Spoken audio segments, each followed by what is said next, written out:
mahayag sa atin ang nais ng Diyos na mensahe na mapakinggan ng bawat isa sa kongregasyon na ito. At ipanalangin din po natin ang ating mga sarili na tayo pagtatanggap ng salita ng Diyos, maging bukas nawa ang ating mga kaisipan, magkaroon tayo ng mapagpakumbabang kalooban upang patuloy na matanggap ang salitang ito at tunay na hindi lang natin ito mapakinggan, kundi maitama ano man ang mga maling pagkaunawa natin, maitugid at tanggapin natin ito bilang salita ng buhay at katotohanan. Sige po tayong sumigaw ng pangalang Jesus at tayong manalangin. Jesus, Jesus, Jesus. Kila namin sa kinakasunod sa lahat, Ama, sa oras na Ama, kaligaran po kami narapo sa pinakamagagawa sa isa na kapatid natin at tingin sa pamamagitan ng iyong anak ko niya. Ama, patuloy ng dalangin na malayan ng maranasan ng kalimang kasinuhan at makakalimuhan ang kapangyarihan na nagmumula sa inyong mga salita. Na nandodogay sa mga kapangyarihan at abilidad na malayang makakayag sa amin ang mga mga salita. Na malayang makakayag sa amin ang mga pinagsasabi ng mga kasipanan. Salita ng buhay at kasaan ng pamamagitan. Salita ng kasipanan na nagpapalaya sa amin. Kaya na anawin sa mga lahat ng parang pag-iyon siya ikaw. Sir, Father God, kaya mo siya sa mga parang na nag-isip sa power of His Father God. Na pwede na sa kaya na ama ng mga anak mo na mag-iwan.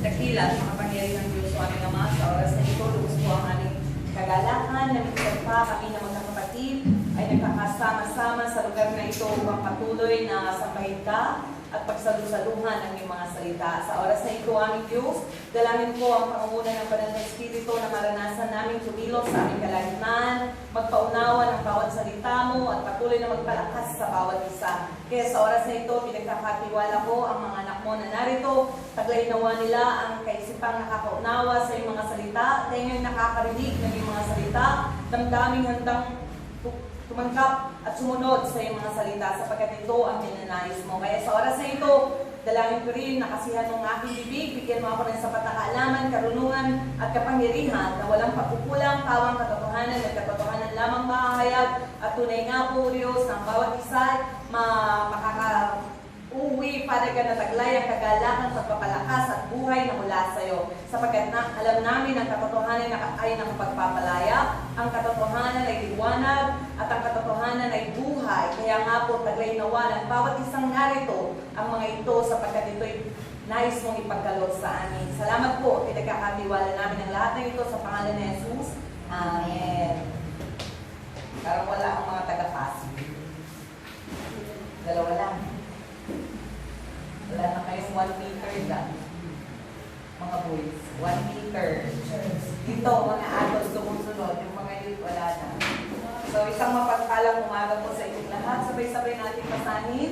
Naniniwala ako na ang kawilan ng salita ng Diyos ay katumpasin ng Diyos mismo. Ako ay susunod sa mga salita na nagpagbalang buong puso at isipan, lalo at lakas ngayon at magpapagod. Amen. Hallelujah. Hallelujah. Nandito na po tayo sa pinakamataas na oras na kung saan ang salita ng Diyos ay mahahayag, mapapakinggan natin ang salita ng Diyos. Kung ayaw makinig ng iba, ang mensahe ito ay para sa akin. Kala nyo kayo lang ha. Tuwing nagme-mensahe ako ng salita ng Diyos, ang mensahe ay para sa akin. Amen po. Ang tema po natin, katotohanan, gamot para sa ating kaluluwa. Sabihin nga po natin, katotohanan, gamot para sa ating mga kaluluwa. O, masabi ako ba? Katotohanan, gamot para sa ating kaluluwa. Naniniwala po ba kayo ng katotohanan ang gamot ng ating mga kaluluwa? Life. Ang buhay po natin ay puno ng mga emergencies. Sure? Tama, di ba? Ang buhay natin, ang daming mga emergencies. Ang daming mga problematic. Aminin na natin. Tama po. Kasi dito, walang problema. Wala? Si 30, walang problema, sabi ni mama niya. Lahat tayo is full of emergencies. Ang iglesia po ay hindi lugar ng mga perpektong mga tao. Ang iglesia po ay lugar ng mga taong punong-puno ng mga bigating alalahanin na tayo lamang ay sumusuko sa harapan ng Diyos, inilalapit ang ating mga sarili dahil sabi natin, suko na ako, hindi ko kasi kaya. Totoo po, di ba? Kaya, Ito po ang kagandahan ng isang mananampalataya at walang pananampalataya. Tayo na mananampalataya, meron tayong city of refuge. Meron tayong malalapitan, ito yung sa paanan ng ating Panginoong Yesus. Amen po. Lumalapit tayo doon at doon nga nakakaramdam tayo, nakakaranas tayo ng pagtatagumpay dahil hindi natin kinakaya ang mga nararanasan natin sa paligid. Kaya nga po, totoo po ang salita na ito, ang katotohanan. Ito po ang treatment, gamot o treatment para sa ating mga nanlulumong mga kaluluwa, mga may sakit na kaluluwa, at may mga 50-50. Ano ba tawag na yun? Yung 50-50, mamatay na yun. Naghihingalo. Ayun, yung mga naghihingalo kaluluwa. So, asan kayo? Nandun ba kayo sa light, moderate, severe? Nandun na kayo sa kalagayan na naghihingalo. Wala naman sana tayo sa patay na kalagayan ng isang buhay pananampalataya. Totoo po na ito po ang kalagayan ng ating Makarecovery na ako. nasa recovery ka na. Ganun po ang kalagayan ng bawat isa sa atin. Meron po nasa light, nasa sa moderate na sitwasyon ng kanyang mga pinagdaraanan sa buhay. May mga severe at may mga malapit na doon sa calling na talaga, mamamatay na. Subalit, mahalaga po ang calling na ito ng Diyos sa ating lahat to awaken us, na wala pong ibang makakasagot sa atin kundi ang kagalingan or the treatment na ibinibigay sa atin ng Diyos ay walang iba kundi ang mga bagay lang din na mula sa Kanya. At ito ay katotohanan. Amen? Ang katotohanan nakapagpapalaya, di po ba? Amen. Ang katotohanan nakakapagpaliwanag. Napapaliwanagan tayo. Amen po. So, sa katotohanan din may buhay. Kaya, we know every difficulties, everything na pinagdadaanan po natin, poverty, sicknesses, lack of hope, lahat po yun ay bumabagsak sa lack of life. Kulang ka na kasi ng buhay. Malayo ka na doon sa intimate or connection sa Diyos. Kaya ang solusyon lang ng lahat ay bumalik tayo. Kaya nga po, every Lord's Day, meron po tayong repentance. Kasi ano naman ang worship? If we are not right before God. Kasi alam naman natin sa bawat sandali, pwede tayong makagawa ng mga bagay na taliwas sa kalooban ng Diyos, and that hinders us sa ating relasyon sa Diyos. At ang gusto naman ng Diyos sa atin, magkaroon ng intimate fellowship with Him.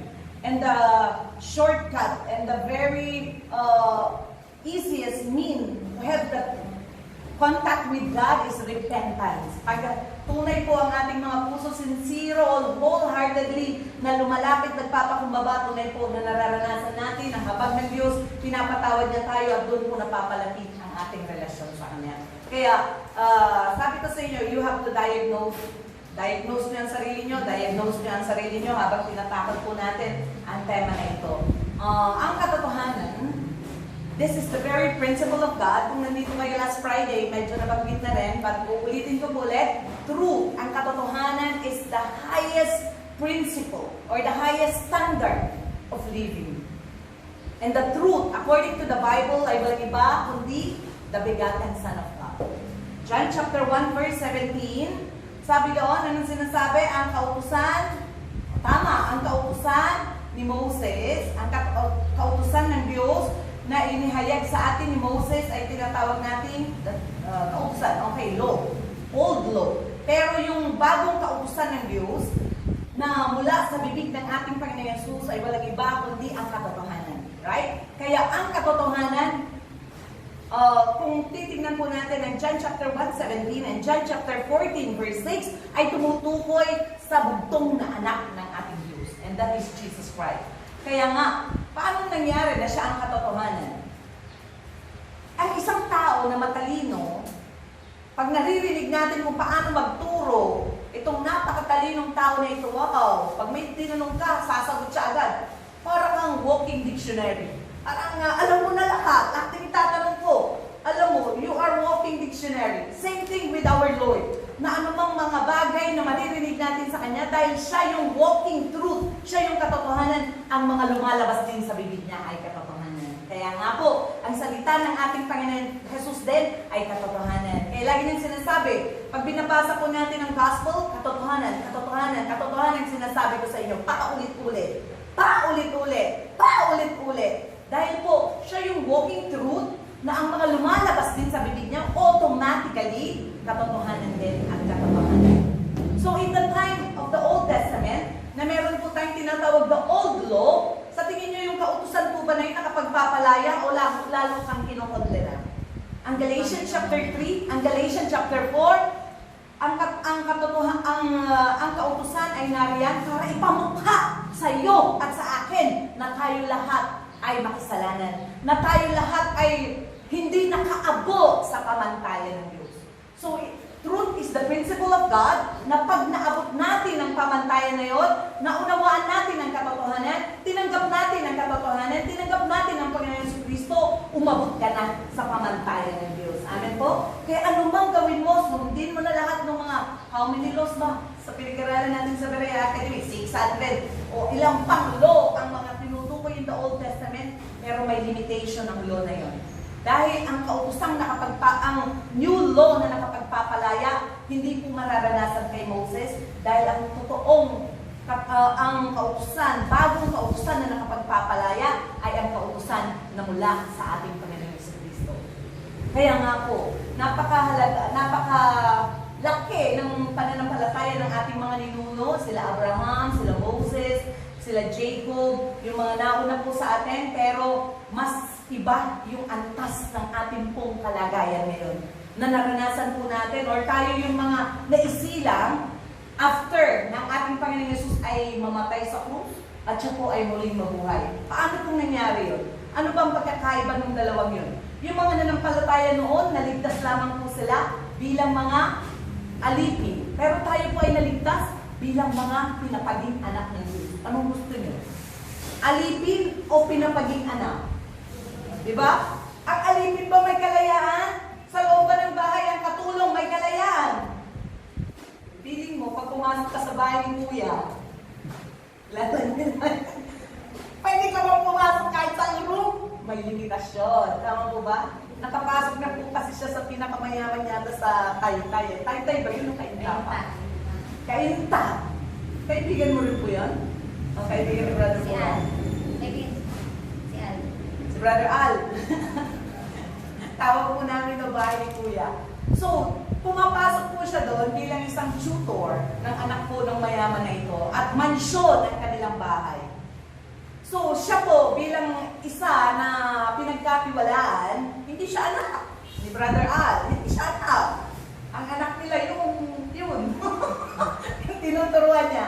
Kaya yung limitasyon po na pwedeng gawin niya, pwede lang siyang pumasok doon sa room na inassign sa kanya para turuan yung bata. Pero yung anak, kahit saan, pumasok sa kwarto ni nanay, pumasok sa kwarto siya ni tatay, lumundag-lundag sa waterbed ni nanay at si tatay niya, wala tayong pake. Anak yun eh, may kalayaan. Ganun po ang kalagayan ng ating buhay. Kaya nung tayo po ay Kristiyano na, pero nandun pa rin tayo under the law, may fear. Laging natatakot, lagi kang walang kalayaang nadarama. Subalit pagkatapos po nating matanggap, maunawaan ng katotohanan, the principle of God, na pinapaging matuwid na tayo at pinapaging anak na tayo ng Diyos nung tinanggap natin ang kaisa-isang anak ng Diyos, tayo na po ay may kalayaan. Kaya sino mang pinalaya ng anak ay tunay niyang malaya. O mga Berea Academy students, saan matatagpuan yun? Parang lahat sila nawala na. Saan verse? Sa John chapter 8. Siyempre, pagkatotohanan pinag-uusapan sa John chapter 8. Anong verse? Ang tunay ng pinalaya ng anak ay tunay ng ang pinalaya ng anak ay tunay ng malaya. John chapter 8.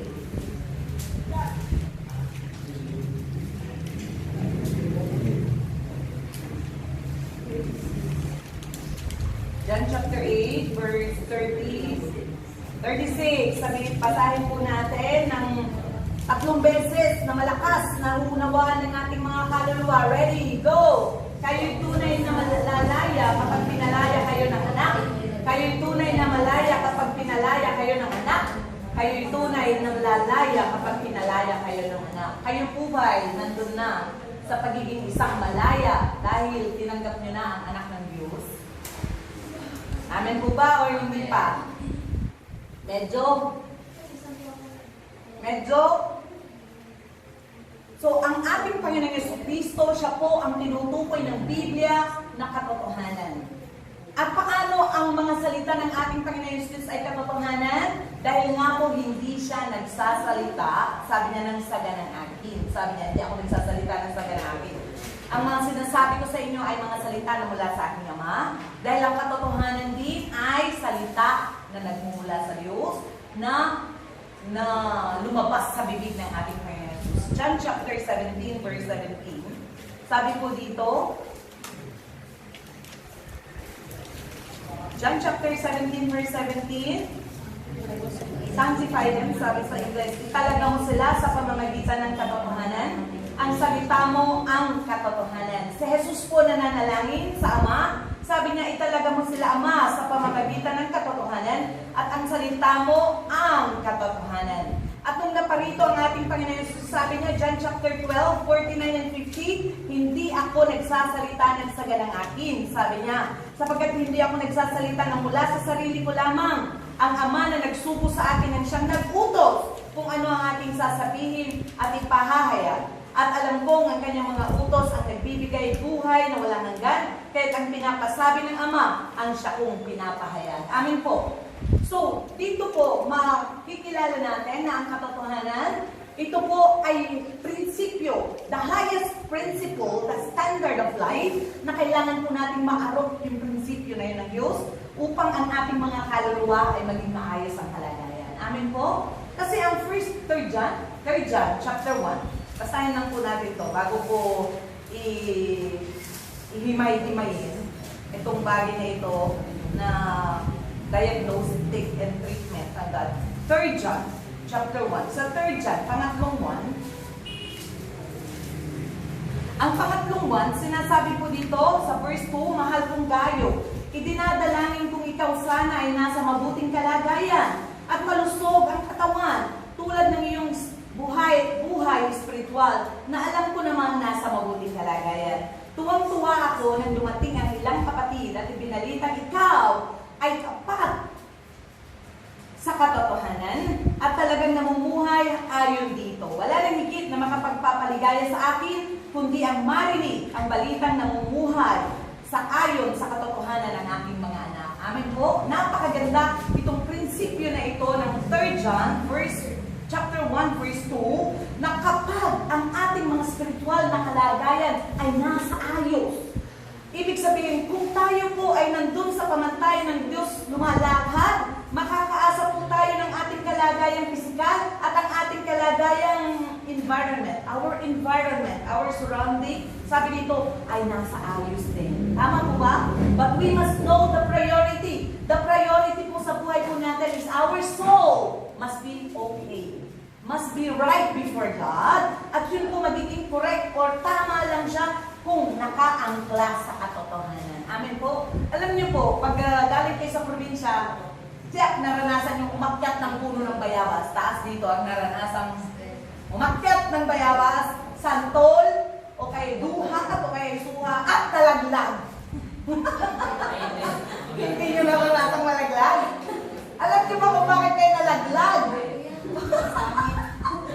Talagang pag mga tawag namin, baras yun eh. Baras ka rin yan. Malamang, nalaglag ka dahil ang hinawakan mo na branch ay patay. Tama? Or marupok. O kaya manipis. Yung weight mo, yung bigat mo, at bigat ng hinawakan mo, talaga hindi kakayanin. Yun yung foul doon. Kaya nga po, naisay-isay ng John about sa branch ay sa trunk na yan at si Jesus. Tayo po ang branches na. Jesus is the way, the truth, and we are the branches. Jesus is the vine, we are the branches. So pag hindi nakaangkla dun sa malaking trunk na yan, delikado kasi pag wala ng attachment ng branch na ito at dun ka kumapit, talagang laglag.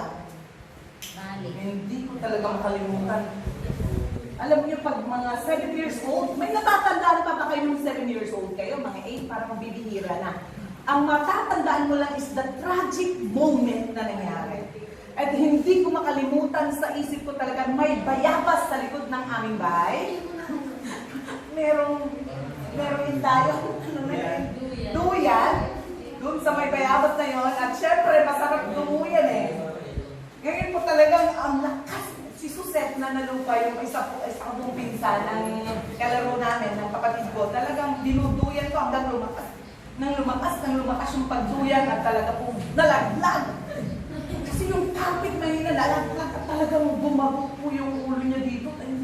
Yung moment na yun, takot na takot kami kasi nga bumukol ito. Siyempre, sino bang kakabal kundi kami na magkakalaro dahil nga, ganung mga senaryo. At pag nagpupunta po kami doon sa Jamman, isang lugar na maraming bayabas, talaga pong we enjoy magbaras-baras rin. Pero bumabagsak kami, okay, pag puro lupa, dahil walang bukol na mangyayari. Pero kung bato, mga bato yung kasasadlakan mo, gano'n ang mangyayari, bubukol at lalabas ang dugo. So may mga ganong senaryo, sitwasyon sa spiritual na kalagayan natin bilang mananampalataya. Hindi natin napansin o kaya carelessness na rin natin dahil wala tayo, hindi tayo naging watchful na doon tayo humawak sa isang branch na patay, kaya nalaglag tayo. Na-fall, and then we experience consequences ng ating pagbagsak. Ganun po ang lumalayo sa katotohanan. Kaya, whenever, hindi ko naman sinasabi, perfecto ang buhay ko, perfecto ang buhay mo, may mga sitwasyon talaga na out of control, yung isip mo, wala ka sa katinuan, because sometimes we went crazy, go crazy. You go crazy, you went crazy. Dahil nga, yung time na there is temptation or lakas ng hatak ng laman mo, bagay na divert ka, nalalayo ka, humihiwalay ka sa katotohanan, then you are facing the consequence because of that. May mga sitwasyon na parang we are getting hurt, nasaktan tayo, kaya nagkaroon tayo ng mga pamamalo na ginawa ng Diyos sa buhay natin. Kaya right away, ang itinuturo sa atin po ng Biblia ay magsisi, manumbalik agad-agad pag lumihis. Kaya, mas maaga, mas mainam. Yun naman sa atin eh. Ano ba yung kasabihan ng mga doktor? Prevention is better. Prevention is better than cure. Dahil pag cure, medyo mas maraming mga process ang gagawin. Pero pag nag-prevent ka, yung makakabawas ka ng mas maraming problema supposedly. So, dito po, sa katotohanan, alam po natin na the Bible is speaking na may mga tao na mananampalataya na nandun na sila before sa katotohanan at iniwan na nila ang katotohanan at alam natin kung anong naging consequence. Maraming problema, dumoble pa ang problema kaysa yung dati nilang tinataha. Kaya nga po, hindi po natin pwedeng i-challenge ang Diyos dahil ang prinsipyo ng Diyos ay yun na yun. Kung ang katotohanan ng kanyang prinsipyo, para bang ikaw yung walang kapana-panalo. Alam niyo yun? May mga boss na gano'n eh. Kahit anong gawin mo, Raymond, wala kang kapanalo. Kahit ano. Relate kami dyan.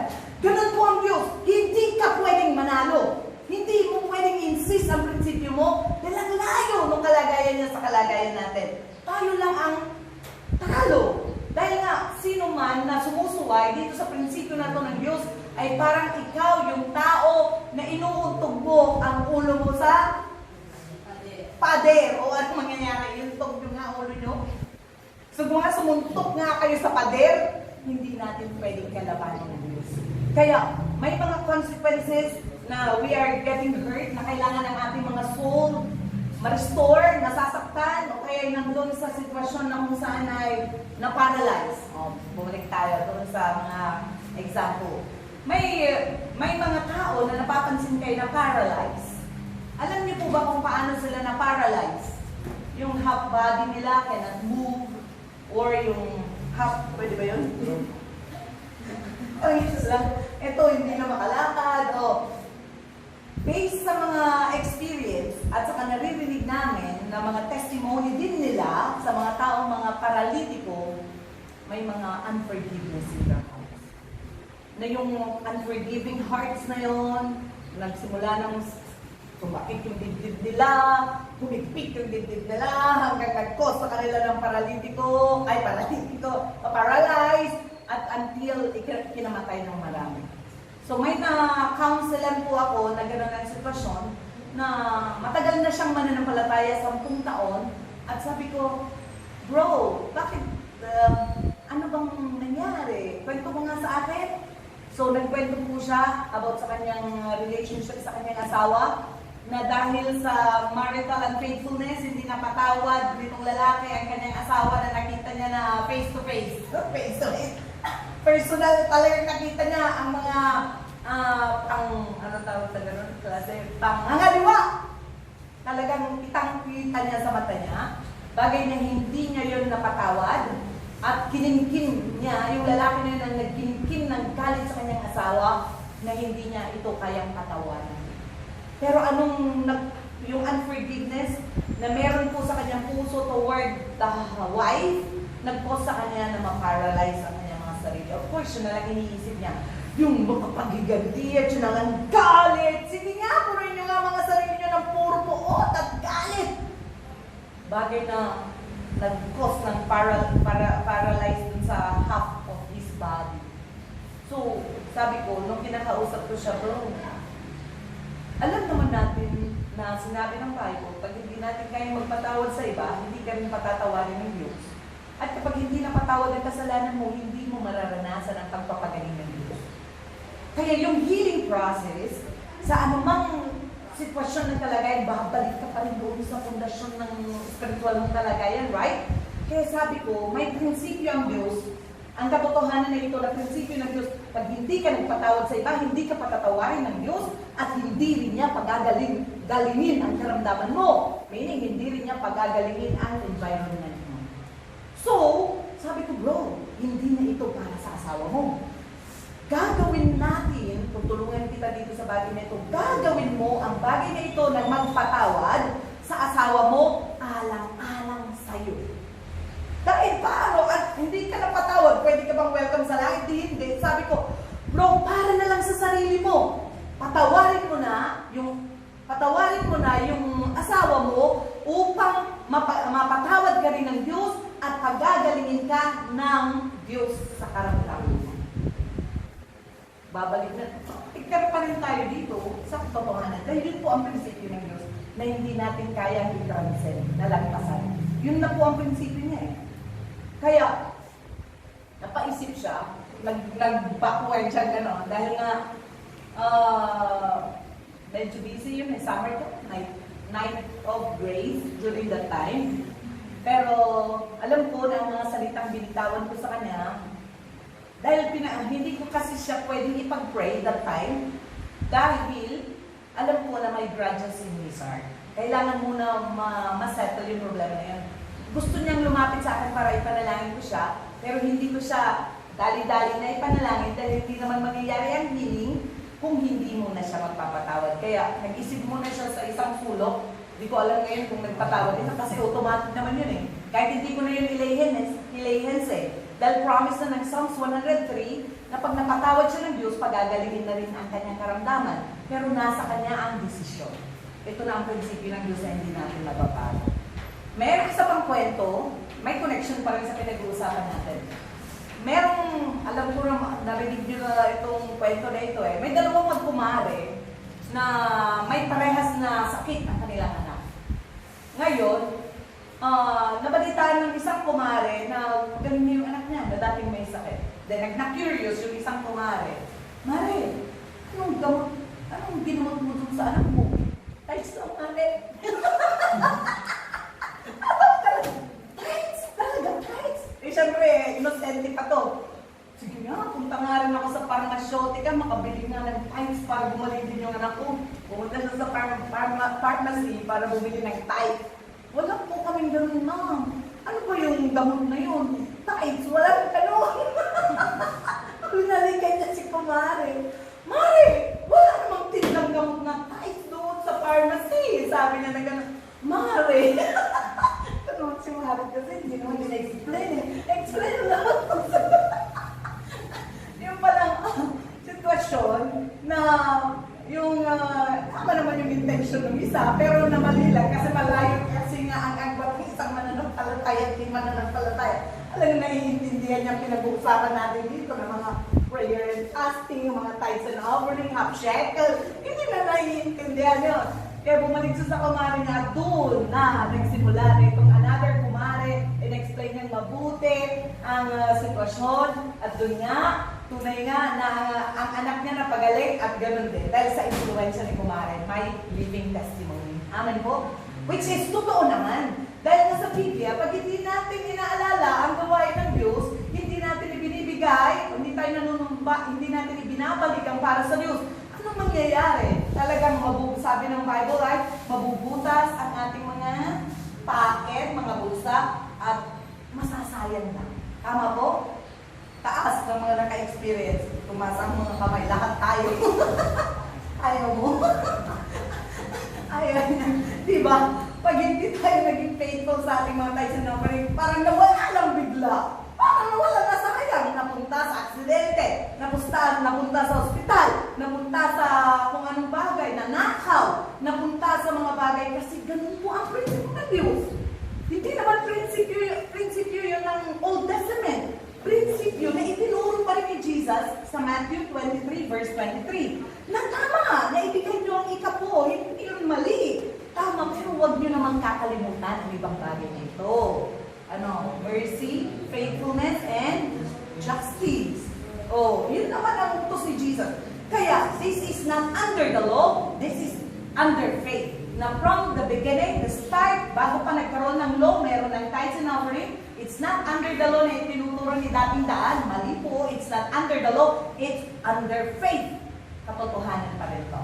At hanggang sa huli na pagtuturo ng ating Panginoon Jesus, hindi niya pinaligtang ituro sa kanyang mga disipulo ang nangyayari. Kaya nga, babalikan, ano ba nangyayari? Bakit there's something problem in my soul? Kasi nga, ito po yung principle ng Diyos. Unahin mo munang masettle ang spiritual na kalagayan ng iyong kaluluwa upang maranasan mo ang physical na pagpapagaling ng Diyos sa iyong kalagayan at maging sa environment mo patuloy na ipararanas ng Diyos ang kanyang pagpapala. Di po ba napakabuti? Kaya, maalala ko, nagkupentuhan kami ni Sister Risa kahapon about sa isang friend na talagang ang alam lang nila na blessing can be found there in other countries. Naniniwala ba kayo na gano'n? Ganun ba ang paglikha ng Diyos na doon lang sa Amerika, doon lang sa ibang bansa na magiging successful? Kahit hindi naman ganun ang turo ng Deuteronomy chapter 28, right? Hindi naman din ganun ang turo ng Matthew chapter 6:33. Hindi naman ganun ang turo ng 3 John chapter 2.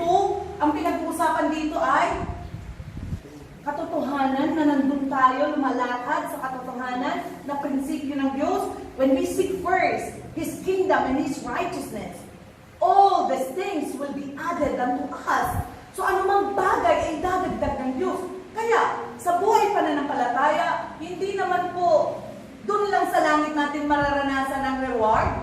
Even here, na ipaparanas na rin po ng Diyos ang maayos na buhay. John chapter 10, verse 10. Fullness of life. Ang fullness of life, hindi naman doon lang even here. Physical training has good value. But spiritual training, may value here and there, now and in the future. Or yung susunod na buhay natin doon. Ibig sabihin, kung ang makakaranas lang ng pagpapala ay mga nakatira sa Canada, nakatira sa Amerika, nakatira sa Europa, mali na ang Bible. Kasi sabi ng Bible, when you go in or go out, God will bless you pag masunodin ka. When you go to the city, you go to the country, walang problema. I will bless you if you are obedient to me. Sabi naman ng ating Diyos sa Deuteronomy 28. So ang issue dito, whether you are in the Philippines, outside the Philippines, nasa Mindanao ka, nasa Bicol ka, nasa Bohol ka, nasa Aurora ka, as long as you are inclined, nandun ka, attached with the truth, mararanasan po natin that overflowing of blessing. Dahil sino bang gagamitin ng Diyos sa buhay na ito? Unbeliever ba o tayo? Sino bang gagamitin ng Diyos na magbibigay ng kanyang handog? Sino bang gagamitin ng Diyos na isusubo niya para humayo? Sino bang gagamitin na pwede bang gamitin niya yung mga di mananampalataya? Anong sasabihin nila doon? Hindi na match. Kaya nga po, first and foremost, ang ginagawa ng ating Diyos sa atin, yung ginawa ni Jesus Christ sa kanyang mga disipulo, for 3 years, inalagaan niya, pinuruan niya ng katotohanan. Pero sa mga tao na mga mapangutya, sa mga tao na mga bully sa ating Panginoon Jesus during that time, parable ang mga tinuturo niya sa kanila. Patanong yung tira ni Jesus sa kanila. Pero sa mga disipulo niyang totoo, Jesus is declaring plainly. Tinuturo niya na talagang katotohanan na ipinapaunawa niya sa mga disipulo. Ganon din po tayo ngayon. Hindi po inilihim ng ating Panginoon Jesus ang mga katotohanan na ito dahil He wants to be partner with us. Hindi partner in crime, partner po tayo in fulfilling the will of God. Amen po? So, in the truth, there is light. Isaiah chapter 60, bakit ko po nababanggit ang light? Alam niyo ba na ang mga tao ay nadadapa dahil sa madilim. Tama, brother, sister PG. Bakit ka nadadapa? Kasi yung mata mo madilim, hindi ka nakakakita mabuti. Or yung paligid mo madilim. Kaya paano mo stumble ang isang tao? Lumalakad siya sa dilim. That cause trouble in your soul, even in the spiritual realm. Pag ang mata mo, ang tenga mo, hindi mo napapakinggan ang katotohanan ng salita ng Diyos, you can make decision na wrong against the will of God and you stumble. Isaiah chapter 60. Verse 1 hanggang 3. Pakibasa nga po ng malakas. Bumangon ka, Jerusalem, at sumikat na tulad ng araw. Liliwanagan ka ng kaluwalhatian ni Yahweh. Mababalot ng kadiliman ang buong daigdig. Ngunit ikaw ay liliwanagan ni Yahweh at mapupuspos ka ng kanyang kaluwalhatian. Ang mga bansa ay lalapit sa iliwanag at ang mga hari ay pupunta sa ningning ng iyong pagsikat. Pagmasdan mo ang iyong kapaligiran. Ang lahat ay nagtitipon-tipon upang magtungo sa iyo. Manggagaling sa malayo ang mga anak mong lalaki at ang mga anak mong babae kakargahin para mga bata. Magagalak ka kapag nakita sila sa iyong damdaming pawang kasiyahan at madarama sapagkat malaking yaman buwad sa karagatan iyong matatamo at mapapasa inyo ang kayamanan ng maraming bansa. There is something na gusto mong sabihin. Isaiah chapter Isaiah ba yung binasa natin? Isaiah 60 verse 2. Mag-meditate po tayo sa verse 2. Mababalot ng kadiliman ang buong daigdig, ngunit ikaw ay liliwanagan ni Yahweh at mapupuspos ka ng kanyang kaluwalhatian. Alam niyo ba, the nations are covered by darkness. Nations are covered with darkness. Na ibig sabihin, all the people also are covered with darkness. Kung ang mga nation are covered of darkness, anong ibig sabihin? Walang liwanag na sikat ng araw, hindi physical, kundi spiritual ang pinag-uusapan dito, Brother Rocco. So, ibig sabihin, people outside the truth, people outside Jesus, they are all dark. They are in darkness. Kaya, tama, parehas tayo naliliwanagan ng physical light na ito. Pag sa gabi, may mga light, mga sunlight, mga moon or stars, and even sa mga light sa bahay. Ang pinag-uusapan na darkness ay, they don't know the truth. Hindi nila alam ang katotohanan. Kaya, these people, gumawa man sila ng masama, wala silang pake. Pero bakit kaya tayo naman nananampalataya? Pag sumausaw tayo sa isang bagay na hindi po kinalulugan ng Diyos, ramdam mo, naku, like, may guilty feeling ka, things na hindi na nagiging stable yung kalagayan mo, kaya wala kang pwedeng gawin kundi talaga umiyak sa harapan ng Diyos at umiyak at humingi ng pagpapatawad niya. Dahil ganun po ang kalagayan ng mga outside, the people outside the truth, they are in darkness, wala silang pake. Pero tayo po na nasa liwanag, very common na, very normal na mauusig ka, dahil nga ikaw nga ang nakikita, dahil ikaw nasa liwanag, sila wala tayong makita dahil sila ay nasa dilim, bagay na hindi magkaparehas yung kalagayan natin. Tayo makagawa tayo ng isang pagkakataon pagkakamali or ilang pagkakamali, makikita agad dahil nandun ka sa liwanag. Which is good naman for us na ma-challenge, na bumalik sa Diyos, humingi ng tawad sa Kanya. Pero sila, lumalamoy na sila sa kasalanan, nag-e-enjoy na sila sa kasalanan, wala pa rin, kasi nga they are in darkness. And this is the situation. Even po sa ating pong kalagayan, mga spiritual na kalagayan, only the truth can set them free. Only the truth can enlighten them. At yun po, when they are enlightened, of course, hindi na po sila lalakad sa isang daan na dilim, na ang dilim na ito ay papunta sa kapahamakan. Pag sinabi po natin kapahamakan, bagay na humahantong po ito ng suffering completely, losing one's life. Right? Kaya, yung mga tawag dito, yung addict, yung sa alak, ano ba tawag? Ayun, yung gusto kong term, lampo sa alak, o lampo sa droga, lampo sa ganyan, di ba? Parang, during that moment that they are enjoying, they feel like that is cloud nine for them. Pero hindi nila alam na yun na pala yung pahantong sa kanilang complete suffering or losing their life.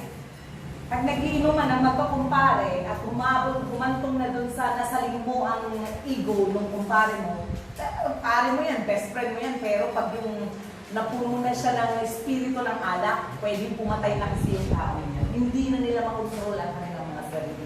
Subalit salamat po na tayo po na mula sa kadiliman, nailapit na sa katotohanan, kaya ang buhay po natin nagkaroon na ng liwanag. Amen po. Nagliliwanag na tayo at bagay na hindi na po natin yun na ikukubli sa ibang mga tao. Hayag na ang ating buhay sa kanila. Kaya nga, kung ang ating Panginoon Jesus ang liwanag, tayo din naman na naliwanagan na, tayo na ay nagliliwanag. Amen. Tayo na po yung mga fingers ng ating Panginoon Jesus. Tayo na po ang kanyang mga paa ngayon, katawan ng ating Panginoon Jesus, representing the Lord Jesus on earth this moment of time. Kaya nga po, pag tumitingin ang tao sa atin, ganun po nila nakikita lahat. Dahil na we are in the light. Amen. Nandun tayo sa katotohanan. And sabi po ng John chapter 12, pakibasa, John chapter 12, verse 46.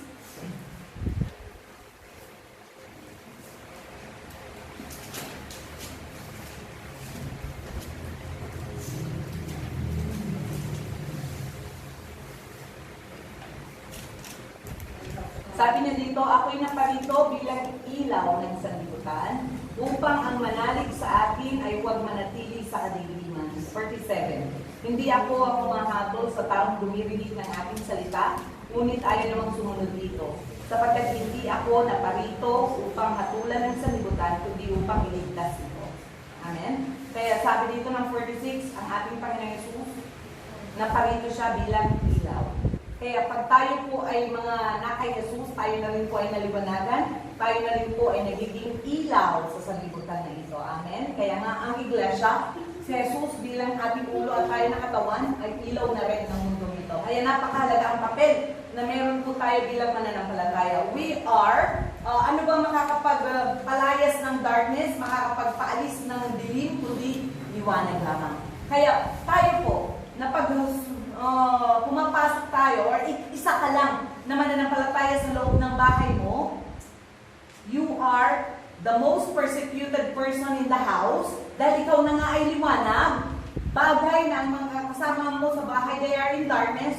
So normal na makakaramdam ka, makakarinig ka ng mga sa pananalita na foul na dapat, pero yun po sila yun ang norm sa kanila. Pero sa atin po, we need to be patient, mag-persevere, kasi doon po tayo nagliliwanag sa ating pamilya. Na pag nanatili po tayo sa turo ng ating Panginoon sa katotohanan, naliliwanagan, nakikita nila sa buhay natin at naliliwanagan po. And even later on, or how many years more, sila din po mahahatak natin sa liwanag ng ating Panginoon Jesus at sila rin po ay mababago. Amen po ba? Kaya ganun po ang ating mga sitwasyon at kalagayan. Now po, dito po sa John chapter 5 verse 26, ano naman ang sinasabi dito? Si Jesus, ang katotohanan po ay buhay. Ang katotohanan ay buhay. John 5:26. Ano ang connection ng bagay na ito sa pinag-uusapan natin? that the truth is medicines for our soul. John 5:26. Kung paano ang Ama mismo ang pinagmumula ng buhay, gayon din naman ang anak, binigyan niya ng ganong karapatan. Amen? Binigyan din niya ang anak ng kapangyarihang humatol sapagkat siya ang anak ng tao. Sa verse 26, alam natin na ang Ama mismo ang pinagmumula ng buhay, ngunit ibinigay niya ang buhay na ito sa kanyang anak, kaya sino mang lumalapit sa anak ay nagkakaroon ng buhay. The principle of God here is very clear na we cannot bypass. Ito yung mahalaga dito we cannot bypass the Lord Jesus. We cannot bypass the truth. Dahil ano ba ang pagkakaroon ng problema sa ating spiritual na kalagayan is lacking of life. When we are outside the truth, outside Jesus, life is not so much doon sa kalagayan. Or sa mga unbeliever, they have no life at all. Kasi kung ang buhay ay si Jesus, sabi ng Biblia, kung ang buhay kay Jesus, ano ang kalagayan ng mga tao wala kay Jesus? Patay sa spiritual na kalagayan. Kaya nga, bakit napakahalaga sa atin ang baptism?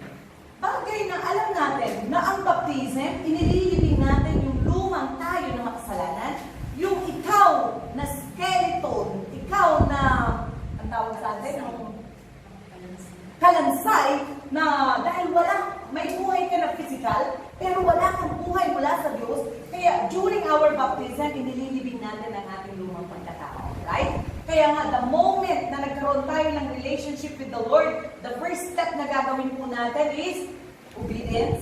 Doon sa step na yun, pagsunod ng baptism, dahil nililibing na yung kalansay na uluma mong pagkatao at isa na bagong nilalang na tumanggap kay Kristo ang namumuhay sa atin. So here, maipapakita na whenever we obey the truth, whenever we are in the truth, nandun po ang buhay na lumalakad tayo sa buhay na yun ng Diyos. Amen? Doon tayo lumalakad. Kaya ramdam mo na parang kagalakan mo yan, pero yung iba, kinakahiya yung bagay na yan. Pero sa atin, buhay natin, bawat step ng pagsunod sa nais ng Diyos. Amen? Kaya, in John chapter 20, verse 31 din, sinasabi din dito, John chapter 20, verse 31.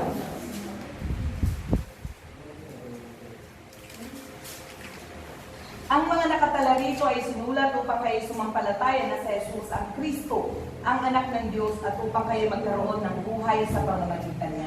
Ang buhay ay matatagpuan natin sa ating Panginoon Jesus. Tayo po, when we are experiencing problem in our souls, may mga sickness or may mga calamities or mga things na nangyayari sa paligid natin, kailangan natin manumbalik sa ng ating mga sarili.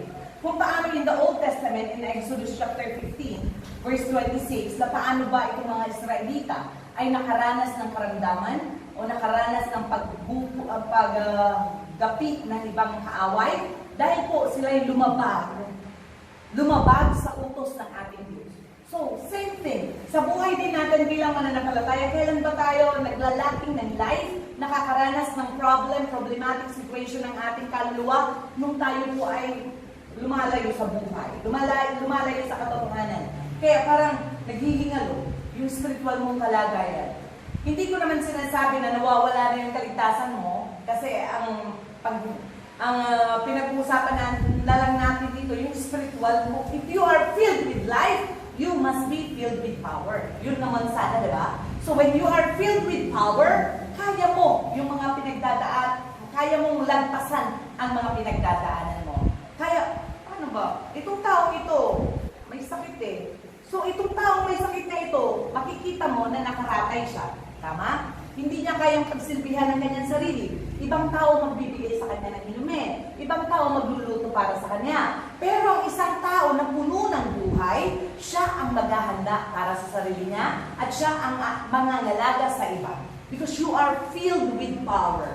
Amen po? Sa katotohanan, when you are in the truth, connected with the truth, dumadaan sa'yo, nararanasan mo ang buhay sa'yo na in full, and then you are powerful, and then you can influence others dahil yun nga po yung buhay na mula sa Diyos. Kaya, anong ginagawa ng mga taong aktibo? With power, they are the one serving. They are the one helping those who are sick.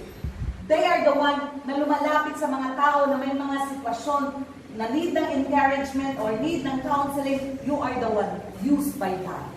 Kaya, when we are in the truth, na ganun ka-intimate yung fellowship natin, makikita mo sa buhay mo, God will use you powerfully. Because you are filled with life. Hindi biological life, kundi spiritual life na yun na mula sa Diyos. Kaya we can be a blessing to our friend, be a blessing to our family members, be a blessing sa mga tao na ang kanilang mga kaluluwa din nag-ihingalo. Kaya napakahalagang maunawaan po natin ang ating mga kalagayan. Bumabalik pa rin po tayo sa kalagayan na ito. Am I living in the truth or am I living outside the truth? So here, balikan po natin ang ating text sa John chapter 6, 3:16. Ito po ay memorize na halos ng mga tao sa mundo nito. Favorite na natin. Pero napakaganda na maunawaan natin the diagnostic, yung pag-identify ng Diyos sa kalagayan ng tao na mapapahamak tayo. Pag sinabing mapapahamak, you will suffer complete destroyment ng buhay mo. You will lose your life outside Jesus. John chapter 3 verse 16. Isa-isahin na po natin. Sino nakaka-memorize ng John 3:16? Nakibasa ko 3:16. Sapagkat gayon na lamang ang pag-ibig ng Diyos sa sanlibutan, kaya ibinigay niya ang kanyang kaisa-isang anak, upang ang sino mang sumampalataya sa Kanya ay hindi mapahama, kundi magkaroon ng buhay na walang hanggan. This verse is yung na-identify na ang sitwasyon ng tao sa harapan ng Diyos ay mapapahamak outside the Lord Jesus. Amen po? Kaya ibinigay niya ang kanyang buntong anak, at kung sino mang sumampalataya sa Kanya ay huwag mapahama, kundi magkaroon ng buhay na walang hanggan. So here, the keyword, anong keyword? Life is in the Lord Jesus. At si Jesus, according to sa mga verses na sinabi natin, siya yung katotohanan na kapag ang mga tao ay sumampalataya sa ating Panginoong Yesus, tunay nga na yung supposedly nakapahamakan, nakakahantungan niya, ay maililipat po tayo sa buhay na walang hanggan. Amen po? Ano ba ang nangyari sa kwento ng buhay ng tao? Di ba nung nagkasala, the first spiritual man, Adam, kasama na tayo doon, brother to brother nung ito, yung kasama na tayo doon. Nung nagkasala ang ating ninuno si Adan, lahat na po tayo ay nagdaman. Dahil may isa lang spirito na nananalaytay sa buong katawan, no, na yung ating ancestor, si Adan, the first spiritual man, nagkasala, tayo na po ang nagdamay. So kaya sa harapan ng Diyos, ang lahat, dahil sa pagkakasala ng isang tao na ito, lumaganap na ang kamatayan. So sa mata ng Diyos, ang lahat ng tao na walang pananampalataya, mga patay. Kaya malakas ka man, malusog ang katawan mo, pero wala kang pananampalataya, you are outside Jesus, ang tingin ng Diyos sa'yo, you are dead. Patay ka pa rin sa harapan ng Diyos. Kaya nga po, tayo na kinahabagan ng Diyos, na pinaranas niya ang kanyang pag-ibig, mararanasan mo yun when you accept the Lord Jesus. Pag tatanggapin mo ang pag-ibig ng Diyos sa Yesu Kristo, mararanasan mo nga ang buhay na ito, at yun ay hindi mo na haharapin ang kapahamakan na ito na nakahanda para sa mga walang pananampalataya, kundi ang nag-aantay sa iyo ay buhay na walang hanggan. Isinugo ng Diyos ang kanyang anak, hindi upang hatulang maparusahan ang mga tao, kundi upang iligtas ang mga ito sa pamamagitan niya. Amen po? Kaya yung pag-abot ng Diyos sa mga taong mapapahamak, ang bugtong kaisa-isang anak ng Diyos na hindi niya pinagkait. Sinakripisyo niya ang kanyang bugtong na anak para sa kapakanan ng sangkatauhan, subalit hindi po ito sa pilitan. Kaya ang pananampalataya po ay hindi sa pilitan. Dahil sa mga taong pinilit mo lang ang isang bagay, isusuka din niya yung bagay. Kaya let people realize how important yung relationship natin sa katotohanan, relationship natin sa ating Panginoong Yesus, Dahil ito na po ang pamantayan ng Diyos, prinsipyo ng Diyos, na kapag ang tao ay mananalig sa kanyang anak, ikaw ay hindi na mapaparusahan. Subalit sa mga pumipili na hindi magpasakop sa ating Panginoon Yesus, magpasailalim sa ating Panginoon Yesus, sila na rin ang pumili. Kaya ang kaligtasan po ay, it's a choice. Amen po, it's your free will. Walang sino man na pwedeng magsabi, kayo po ang gumawa nito eh. Kayo po ang may dahil ang Diyos na may hawak ng lahat. Pero binigyan po tayo ng choices. Do you want to experience salvation of your soul? Then accept the Lord Jesus. Pero pag hindi, pinili mo na rin ang ikapapahanap mo. Kaya bandang huli, hindi po natin pwedeng sisihin ang ating Diyos.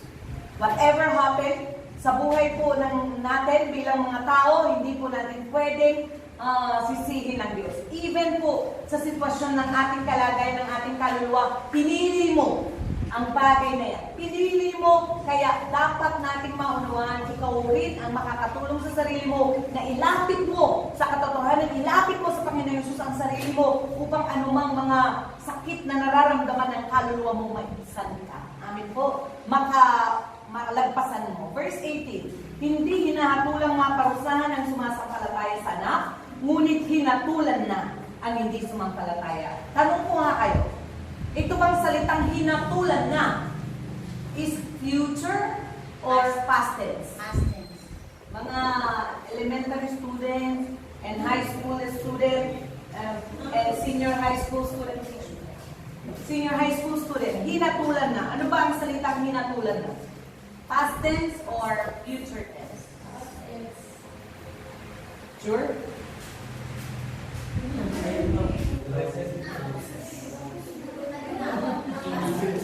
Teacher, nagwala na sila.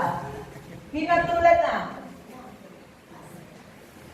Sino ang nakatulan sa huling araw? Execution na lang, no? Execution na lang.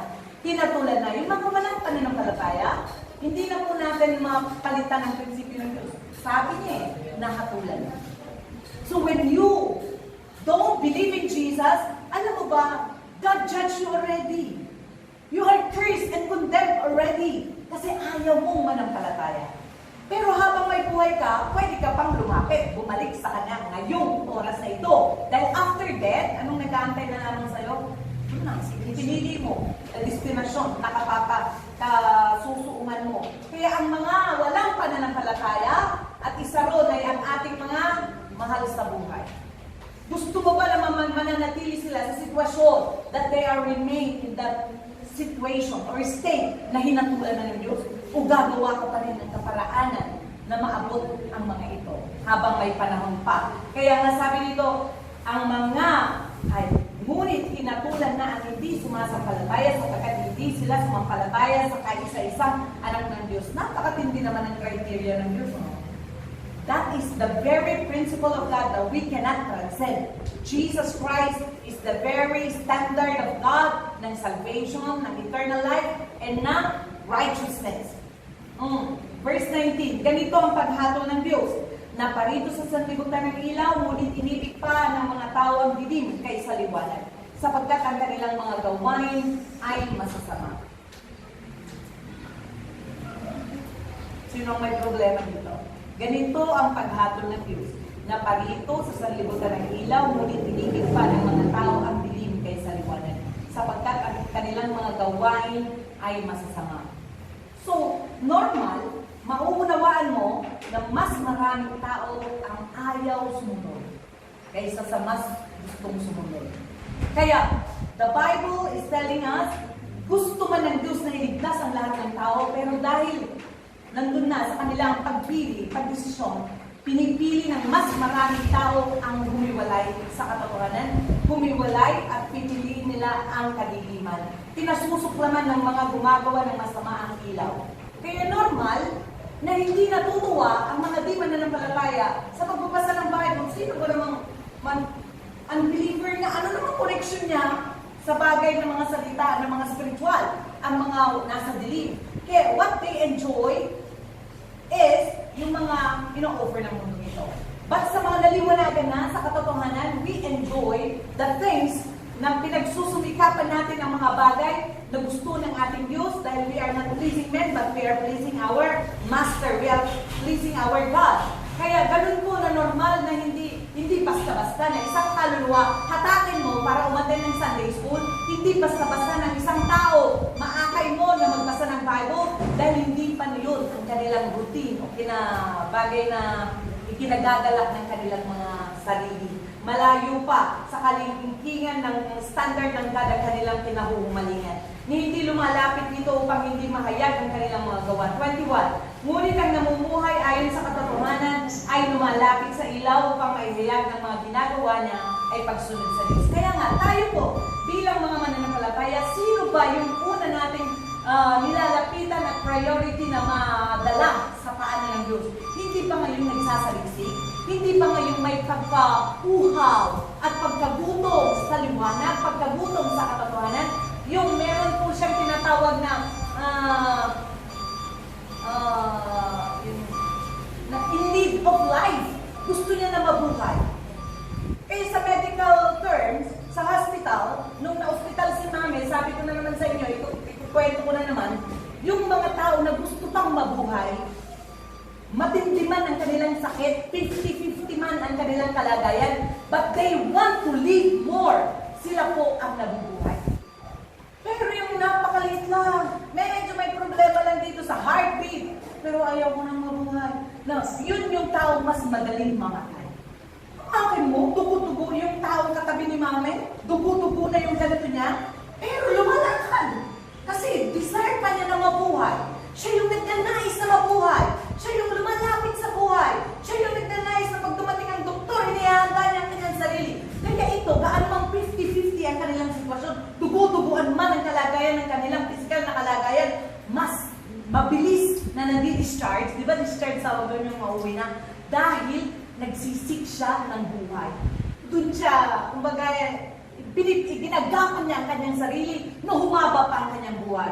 Pero konti lang yung nararamdaman pero wala na siyang hope, wala na siyang pag-asa. Yun po yung madaling mamatay. Kaya bahala na kayo, mamili na kayo. Mas hindi serious yung sakit, ayaw lang kumain, ayaw mag-take ng medicine. Kasi medication is may process kasi sila na dosage na ipinapainom. Ayaw naman na tanggapin. Eh paano matutulungan itong taong to? Same thing sa spiritual na kalagayan. You are dying, you are severe, pero ayaw mong ilapit ang sarili mo. Ayaw mong tulungan na ilapit sa Diyos ang sarili mo. Ilapit sa mga tao na makakatulong sa'yo, na mga spiritual. Kaya, anong nangyayari? Nandun ka mananatili sa lubog na kalagayan ng iyong kaluluwa. Kaya nga, bilang mga spiritual na mga anak ng Diyos, we love to come to church because this is spiritual environment. We love to wake up at dawn because the spiritual life is one of this is praying. Bakit ka nangihina? Kasi nga, praying is spiritual breath, principle ng Diyos. Ayon sa katotohanan na tinuruan tayo ng Panginoong Yesus na manalangin dahil ang daming mga imposibleng bagay din natin kayang gawin, pero sa pamamagitan ng pananalangin, paghingi ng kamay o paghingi ng tulong mula sa Diyos, empower natin ang mga libu-libong mga anghel to help us. Tama po? Kaya bakit? Pagod na ako. Bakit? Sinulo mo eh. Dahil akala mo kakayanin mo, kaya nga po, we need to pray because prayer is spiritual breathing. Doon tayo nag-spirit. Kaya sa mga ang souls ay mga nagdedelikado, baka kailangan nila ng oxygen. And the oxygen is praying. Tama? And the food of our soul is Bible reading and obedience in the Word of God. Kaya nga, bakit tayo nabereyan? We have to wake up ourselves. Kailangan natin gisingin ang ating mga pisikal na kalagayan sa maga para makapanalangin, maga para makapagbasa ng Bible, dahil doon lang tayo makapag-concentrate. Because the food for your soul to be okay is the Word of God. Amen po, katotohanan ng Panginoon. And that is the principle of God na even sa buhay po ng mga Israelita, paano ba sila nakarating or nakaulagpos sa pagpapahirap na gawa ng Egypto sa kanila, they have to go to the wilderness so that they can worship God. Kaya when we come to worship, it's about life. Dahil katotohanan ito sa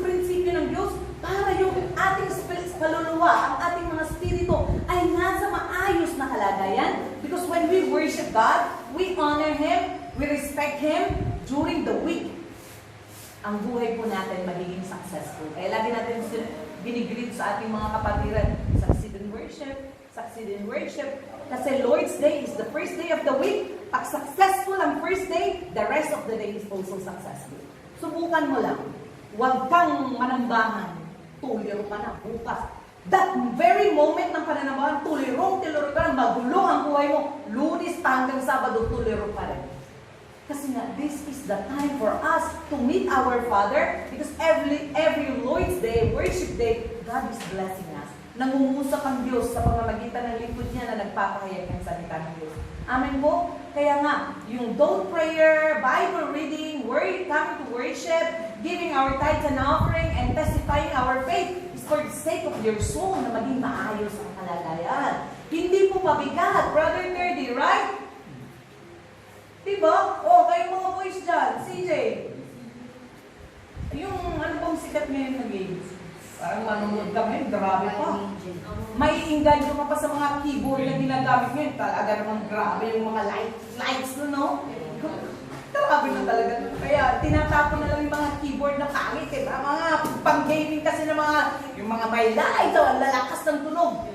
Nakakaramdam ba kayo pag nandun na kayo dun sa ganung peak ng enjoyment ng paglalaro? Wala nang gutom yan. May estudyante nga po ako, tumaba na ng tumaba. Dahil kaya niya na hindi matulog 48 hours, dire-diretso. Andiyan lang sa harap niya, isang 1.5 na coke, iniinom lang niya yun. Iniinom niya, pero ang taba, tumaba na siya ng tumaba. Then addict na addict. Ganun din. Parang hindi ka makakaramdam ng pag na-addict ka na, nasimulan mo ng you used to it, na kapag ikaw na po ay laging nagdo-don't prayer, lagi ka na nagbabasa ng Bible, hahanap-hanapin mo na yun, right? Eh, pag hindi ka nakatan ng Lord's Day, masaya ka ba, nanay baby? Pag hindi ka nakatan ng Lord's Day, sobrang tuliro. Diba? This is why. This is it. Kaya kailangan po natin pangalagaan ang ating spiritual na relasyon sa Diyos. Ang kaluluwa natin always in the principle of God. Yung mga pinag-uusapan na yun natin is within the truth. Inside Jesus. Na itinuro yun ng ating Panginoon Jesus for you to survive. I can survive. Kanta ka pa ng kanta, I can survive! Talagang lakas-lakas pa na, I will survive! I will survive! Sabi mo. Sure? Tayo po na mga spiritual na mga nilalang, mahirap po umalis doon sa kawan ng ating Panginoon. Dahil malala pa po tayo ng kaaway, hindi natin alam kung titara pa tayong buhay. Kaya outside Jesus, ano lang nag-aantay? Distraction, perishment, kaya sabi nga, losing one's life or losing one's faith until such time na wala ka na anumang damdamin sa iglesia, anumang saya sa pagbabasa ng Bible, lusan na ng malusan. Kaya i-revive po natin ang ating mga sarili, patuloy na ilapit ang ating mga sarili, tulungan natin ang ating mga sarili. Kaya always, mababasa mo sa Bible, make every effort. Hindi yun magic. You are the one and me to do the effort. Diba? Do the effort to come closer to the truth, to the Lord Jesus, sa paanan niya. At makakaranas po tayo na may buhay, may lakas, kapangyarihan, kahit kakayanin po natin ang mga pwedeng pagdadaanan natin sa buhay na ito. Amen po ba? Kaya nga po, let's remember, alam ko, tayo po lahat may mga emergencies, sitwasyon ng ating kaluluwa, kalagayan ng ating mga kaluluwa, tandaan po natin, only in the truth. Doon po tayo mapapalakas, doon po tayo mabubuhayan, kaya wag po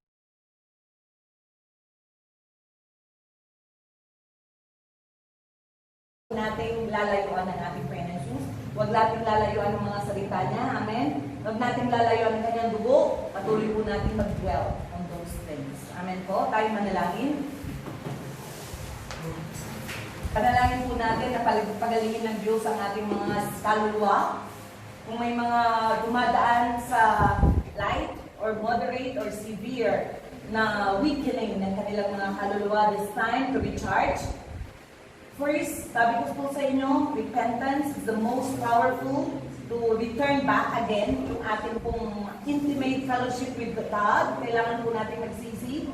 Kilalanin na natin mga sarili sa ating mga pagkukulang sa harapan ng Diyos. And from now on, Tulungan natin, help me God, help me Father to make every effort na patuloy na lumapit sa katotohanan, lumapit sa iyong anak, lumapit sa mga salita mo upang maging maayos ang kalagayan ng ating spirito, upang ang ating physical din na kalagayan maging maayos, ang ating environment, ang ating surrounding, ang ating pamilya, maging maayos din ang kalagayan. Let's shout the name Jesus 3 times and begin to pray. Jesus, Jesus, Jesus, huwag Diyos sa makapangyarihan sa lahat. Nakikita mo po ang kalagayan ng aming mga kaluluwa. May mga kaluluwa na hihingalo. May mga kaluluwa o Diyos na nakakaranas ng pangisinan. May mga kaluluwa o Diyos na in the state of emergency that needing your help. At ibinigay mo na nga ang tulong na ito at ito'y mag-iba kundi ang mga anak ni Jesus. Ang mga salita mo, ang mga utos mo na hindi naman po ito pabigat para sa atin. O aming pagsaganayos kami, ang aming physical na kalagayan, makaranas, Father God, ng palakas na mula sa iyo. Una, ang aming mga spiritual na kalagayan, palakas sa iyo, palapagin. Tulungan mo kami, Father God, na laging nakaangkla sa katotohanan, laging nakaangkla, Father God, sa aming Panginoon, sapagkat ito lamang ang tanging paraan for us to sustain, Father God, to be sustained in this earth, to experience, Father God, the favor, the grace that comes from you. Hayaan mo nga po aming Diyos, iparanas mo, Father God, ang pagpapalakas, iparanas mo ang pagpapagaling sa aming mga kaluluwa. Sino man po mga sukat ng kanilang mga kaluluwa, Father God, those souls who are wounded today, Father God, let them be healed in the name of Jesus. Those who are, Father God, bagay na kaisipan na pagdududa, Father God, tulungan mo na kanilang mga kaisipan, na kanilang mga kalagayan, Father God, na hindi na po pagdudahan ang medisina, ang gamot na mula sa iyo at ito ay katotohanan. Alisin mo pag-alinlangan, alisin mo anumang pagdududa sa katotohanan at tulungan mo kami, O Diyos, na tanggapin namin ito wholeheartedly. We obey the truth, we know the truth, we dwell on the truth sapagkat dito lamang po ang aming kaluluwa maging maayos ang kanyang kalagayan. Aming Diyos ay nadalangin po ang mga kapatid na narito sa iglesia ito.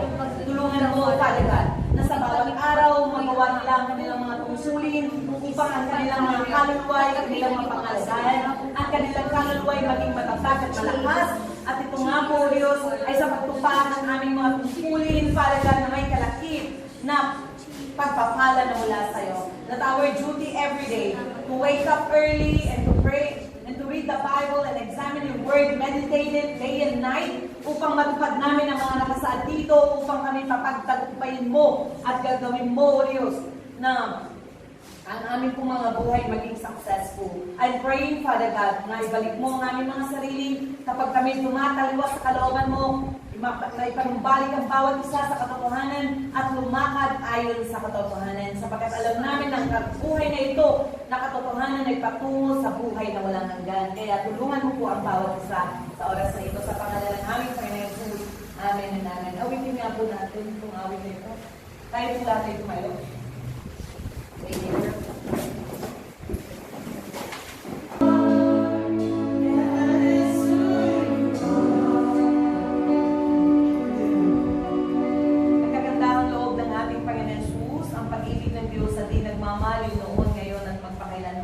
At ang pakikisa ng banal na spirito, maranasan ng lahat na tunay ngang mananatili